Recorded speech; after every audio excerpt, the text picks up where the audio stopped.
Diamond star Maricel Soriano di nagpahuli kina Julina Judy at Janine sa red carpet.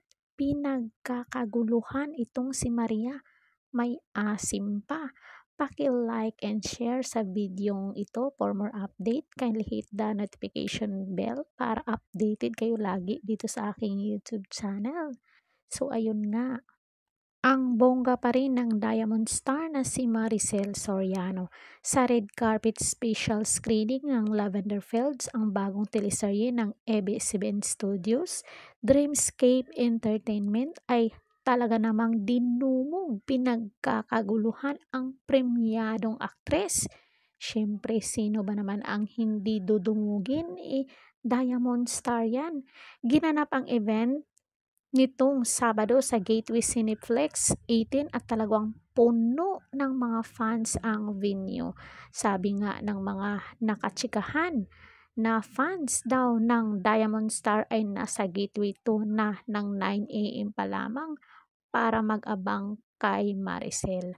In fairness, hindi nagpakabog si Maria kina Janine Gutierrez, Judy Santa Maria, Jericho Rosales, Julina Magdangal at iba pa na talagang sinuportahan ng kanilang mga fans.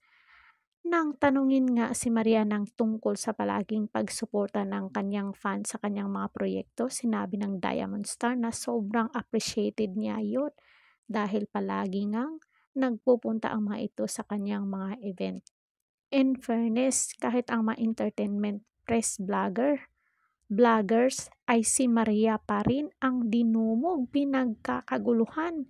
Sabi nga, malakas pa rin talaga ang Diamond Star. Siyempre, sino ba naman ang hindi makakalimot? At sobrang lakas talaga ng mga movie niya ngayon at kahit ngayon, dinudumog pa rin siya.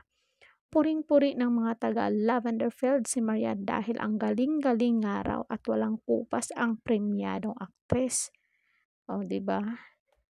Si Maria kasi bata pa, ano na talaga siya, magaling ng umarte at bitiranong aktres. Bitiranang aktres pala, mapabida, mapakontrabida, ang galing-galing. Yun lang muna ang update natin sa ngayon. Don't forget to like, share, and subscribe Corridor Official TV para ma-update kayo sa ating mga latest chika dito sa showbiz. Ring bell all niya ako hanggang sa muli and thank you so much.